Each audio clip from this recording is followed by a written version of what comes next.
let's talk cervical effacement. So as you're getting closer to your due date and you start getting exams, if you want, in the office, your doctor might start explaining how your body is preparing or changing for labor. And she might make comments about how dilated you are, how effaced you are, and sometimes that's hard to know what exactly that means. So I'm Dr. Shauna Mason, here to help you understand more about your body getting ready for baby and recovering postpartum. So when we are not in labor, we have a long, fairly firm cervix that may or may not be dilated. That's a lesson for another day.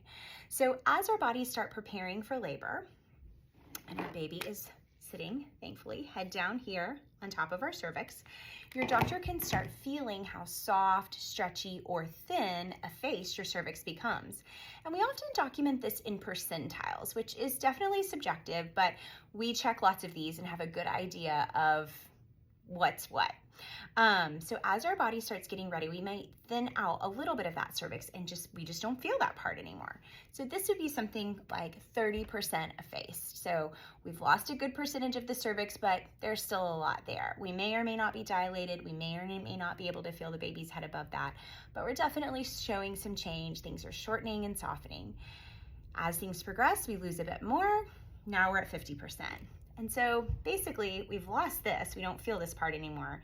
And what's left is about the same size as what we started with. So that's 50% effaced.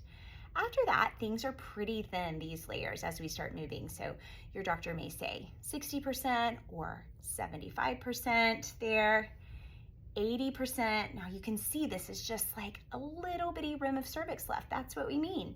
And then your baby's head back here, sitting right on top. So between what we can feel with our fingers and feeling your baby's head right through there is just such a thin little bit versus earlier on when maybe we were 50% thin, there was still, as you can see, a good amount of consistency between where we can feel your baby's head and where the end of your cervix is.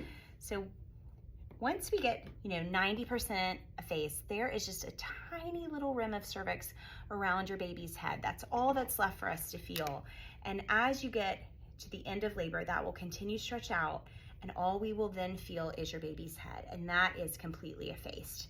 And you are definitely in labor if you are completely effaced. So hope this helps understand effacement. Let me know if you have questions.